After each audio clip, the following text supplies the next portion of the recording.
언어의 온도. 당신의 언어 온도는 몇 도쯤 될까요? 섬세한 것은 되게 아름답습니다. 그리고 예민합니다. 우리말이 대표적입니다. 한글은 점 하나, 조사 하나로 문장의 결이 달라집니다. 친구를 앞에 두고 넌 얼굴도 예뻐 하려다 실수로 넌 얼굴만 예뻐 라고 말하는 순간 서로 얼굴을 붉히게 됩니다. 언어에는 나름의 온도가 있습니다. 따뜻함과 차가움의 정도가 저마다 다릅니다. 온기 있는 언어는 슬픔을 감싸 안아줍니다. 세상살이에 지칠 때 어떤 이는 친구와 이야기를 주고받으며 고민을 털어내고 어떤 이는 책을 읽으며 작가가 건네는 문장에서 위안을 얻습니다.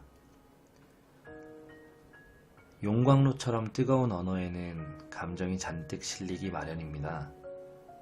말하는 사람은 시원할지 몰라도 듣는 사람은 정서적인 화상을 입을 수 있습니다. 얼음장같이 차가운 표현도 위태롭기는 마찬가지입니다.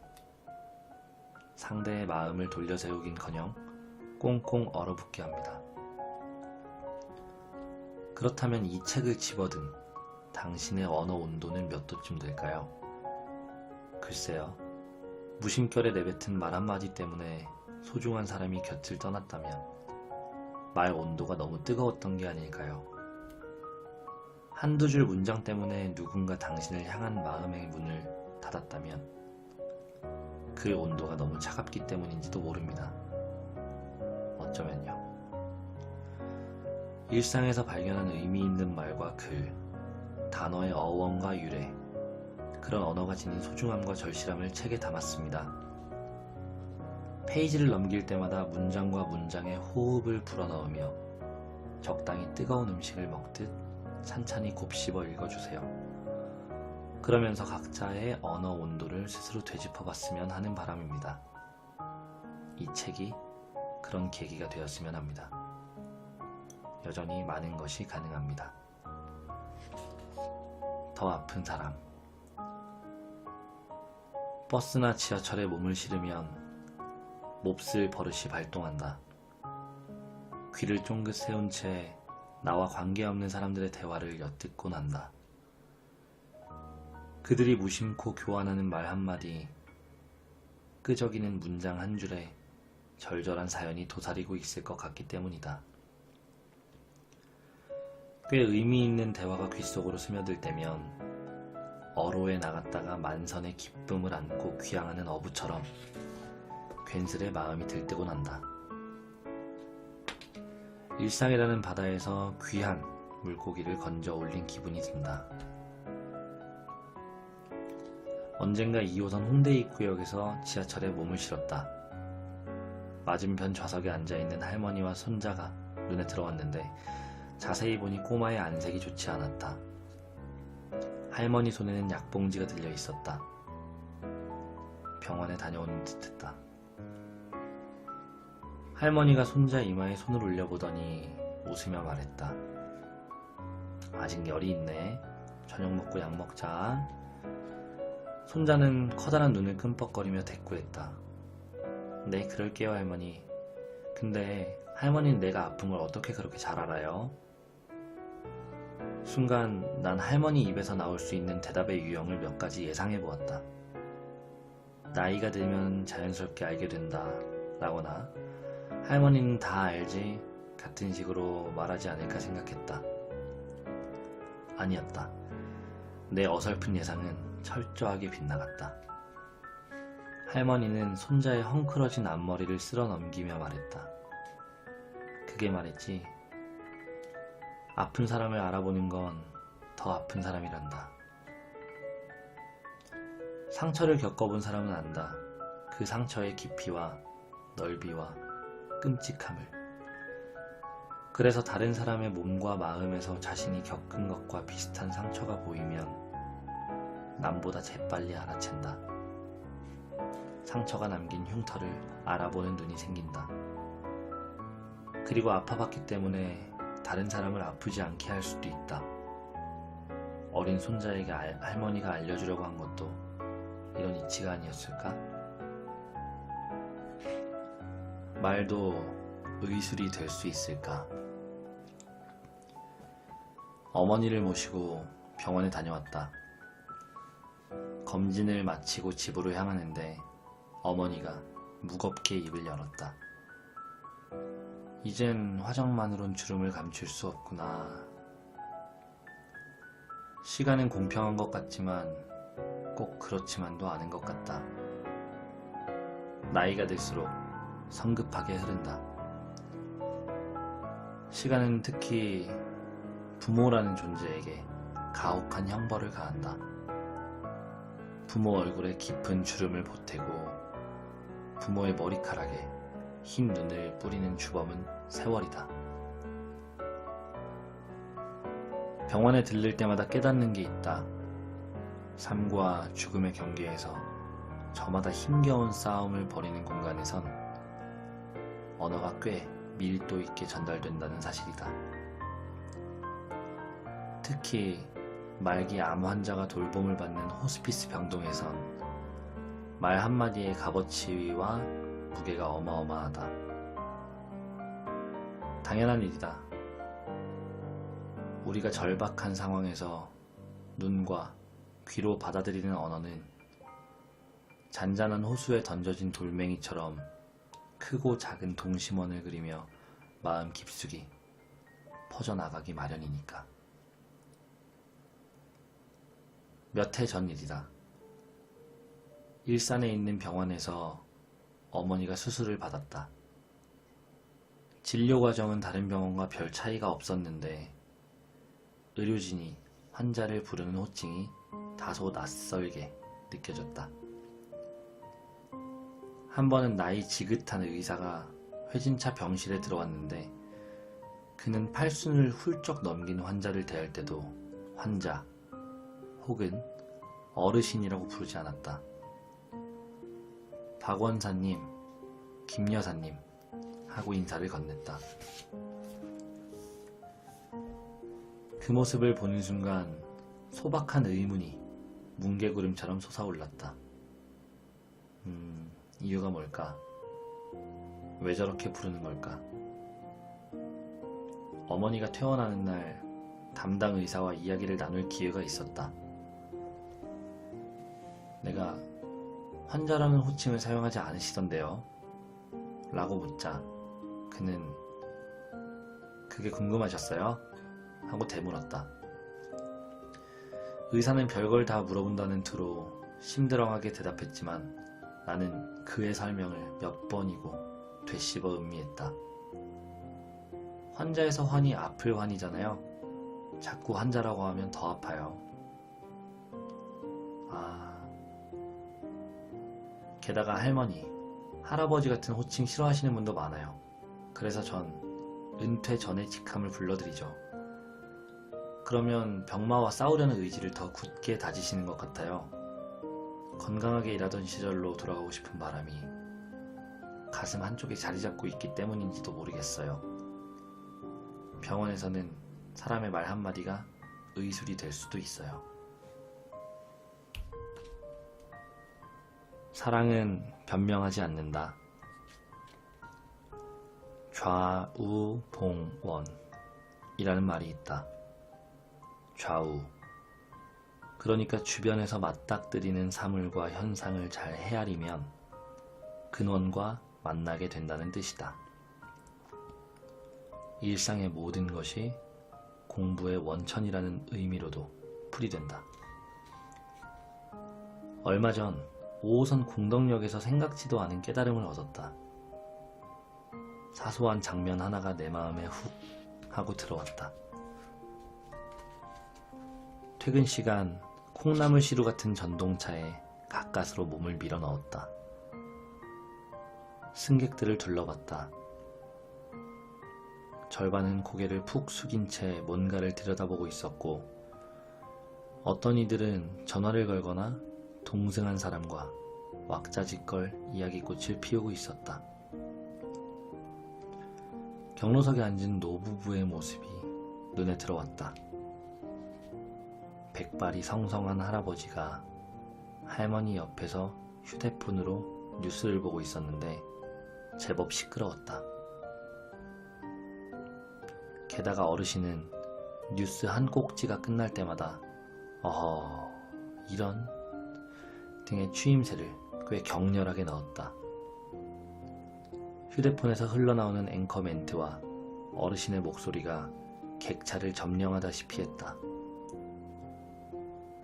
그 모습을 지켜보던 할머니가 할아버지의 손등에 살포시 손을 얹으며 말했다.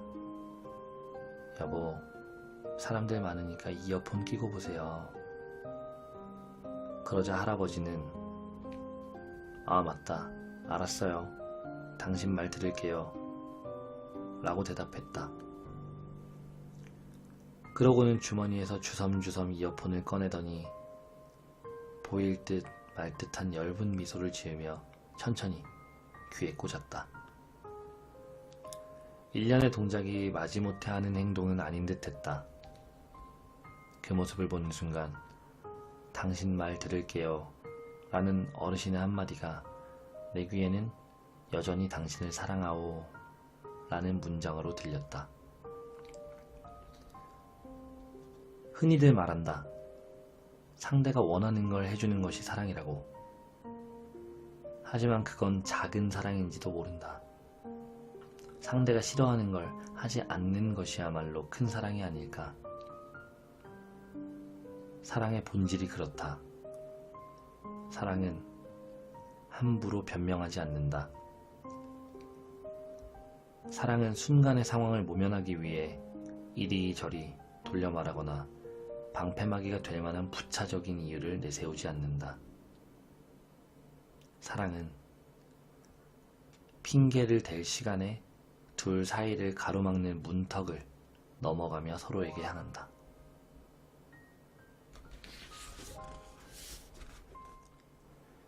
틈, 그리고 튼튼함. 대학 때 농촌 활동을 갔다가 작은 사찰에 들어간 적이 있다.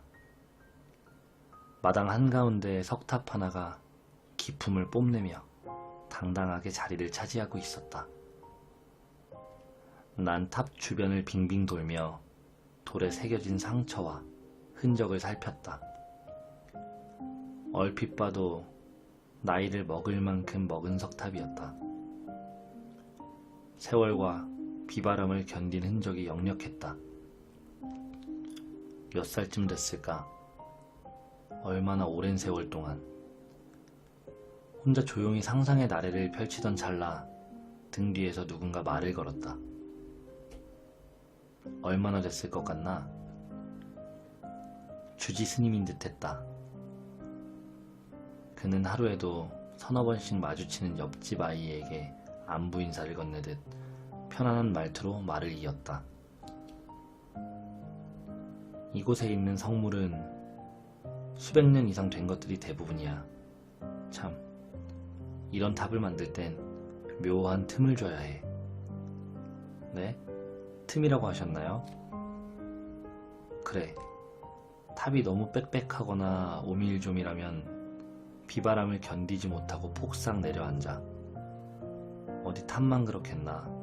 뭐든 틈이 있어야 튼튼한 법이지. 스님이 들려준 설명이 건축학적으로 타당한지는 잘 모르겠으나 그 이야기를 듣자마자 그동안 내 삶에서 속절없이 무너져 내렸던 감정과 관계가 주마등처럼 스쳐 지나갔다. 돌이켜보니 지나치게 완벽을 기하는 과정에서 중심을 잃고 넘어지게 만든 대상이 셀 수 없이 많았던 것 같다. 틈은 중요하다. 어쩌면 채우고 메우는 일보다 더 중요한지도 모르겠다. 다만 틈을 만드는 일이 어렵게 느껴지는 건 그때나 지금이나 매한가지다. 말의 무덤, 언총. 그런 날이 있다. 입을 닫을 수 없고 혀를 감추지 못하는 날, 입술 근육 좀 풀어줘야 직성이 풀리는 날, 그런 날이면 마음 한 구석에서 교만이 독사처럼 꿈틀거린다. 내가 내뱉은 말을 합리화하기 위해 거짓말을 보태게 되고, 상대의 말보다 내 말이 중요하므로 남의 말꼬리를 잡거나 말 허리를 자르는 빈도도 높아진다. 필요 이상으로 말이 많아지는 이른바 다언증이 도질되면 경북 예천군에 있는 언총이라는 말 무덤을 떠올리곤 한다. 달리는 말이 아니라 입에서 나오는 말을 파묻는 고분이다. 언총은 한마디로 침묵의 상징이다. 마을이 흉흉한 일에 휩싸일 때마다 여러 문중 사람이 언총에 모여 기분 나쁘게 들릴지 모르겠지만 으로 시작하는 쓸데없는 말과 그쪽 걱정돼서 하는 얘기인데요 처럼 이웃을 함부로 비난하는 말을 한데 모아 구덩이에 파묻었다. 말 장례를 치른 셈인데 그러면 신기하게도 다툼질과 언쟁이 수그러들었다고 한다. 우린 늘 무엇을 말하느냐에 정신이 팔린 채 살아간다. 하지만 어떤 말을 하느냐보다 어떻게 말하느냐가 중요하고, 어떻게 말하느냐보다 때론 어떤 말을 하지 않느냐가 더 중요한 법이다. 입을 닫는 법을 배우지 않고서는 잘 말할 수 없는지도 모른다. 그래서 가끔은 내 언어의 총량에 관해 고민한다. 다언이 실언으로 가는 지름길이 될 수 있다는 사실을 망각하지 않으려고 한다. 그리고 종종 가슴에 손을 얹고 스스로 물어본다. 말 무덤에 묻어야 할 말을 소중한 사람의 가슴에 묻으며 사는 건 아닌지. 그냥 한번 걸어봤다. 버스 안에서 이른쯤 돼 보이는 어르신이 휴대전화를 매만지며 휴 하고 한숨을 크게 내쉬는 모습을 보았다. 어찌된 일인지 창밖 풍경과 전화기를 번갈아 바라보기만 할 뿐 통화 버튼을 누르지 못하고 있었다. 10분쯤 지났을까? 어르신은 조심스레 전화기를 귀에 가져다 댔다. 우연히 통화 내용을 엿들었는데 시집간 딸에게 전화를 거는 듯했다. 애비다, 잘 지내? 한번 걸어봤다. 대개 부모는, 특히 자식과 멀리 떨어져 사는 부모는 한 번 걸었다는 인사말로 전화통화를 시작하는 경우가 많은 것 같다. 왜 그러는 걸까? 정말 일상이 지루하고 재미가 없어서 그냥 무의식적으로 아무 이유 없이 통화 버튼을 눌러보는 것일까? 심심해서? 그럴 리 없다. 정상적인 부모가 자식에게 취하는 모든 행동에는 나름의 이유가 있다고 나는 생각한다. 내 추측은 이렇다. 당신의 전화가 자식의 일상을 방해하는 게 아닐까 하는 염려 때문에 한번 걸어봤다는 상투적인 멘트를 꺼내며 말문을 여는 것은 아닐까. 행여나 자식이 아버지, 지금 회사라서 전화를 받기가 곤란해요 하고 말하더라도 괜찮아, 그냥 걸어본 거니까 라는 식으로 아쉬움을 드러내지 않으면서 덤덤하게 전화를 끊을 수 있기 때문은 아닐까. 그냥 걸었다는 말의 무게는 생각보다 무겁고 표현의 온도는 잠옷 따뜻하다. 그 말 속에는 안 본 지 오래됐구나. 이번 주말에 집에 들려주렴. 보고 싶구나. 사랑한다. 같은 뜻이 오롯이 녹아있기 마련이다. 주변을 보면 속 깊은 자식들은 부모의 이런 속마음을 잘 헤아리는 듯하다. 그래서 그냥 한번 걸어봤다는 부모의 목소리를 듣는 순간 평소보다 더 살갑게 전화를 받는다. 전화기가 얼굴에 닿을 정도로 귀를 바짝 가져다 댄다. 거리에서 혹은 카페에서 그냥 으로 시작하는 문장이 청아하게 들려올 때가 많다. 퇴근길에 부모는 그냥 걸었다는 말로 자식에게 전화를 걸고 연인들은 서로 그냥 목소리 듣고 싶어서 라며 사랑을 전한다. 그냥 이라는 말은 대개 별다른 이유가 없다는 걸 의미하지만 굳이 이유를 대지 않아도 될 만큼 충분히 소중하다는 것을 의미하기도 한다. 후자의 의미로 그냥 이라고 입을 여는 순간 그냥은 정말이지 그냥이 아니다.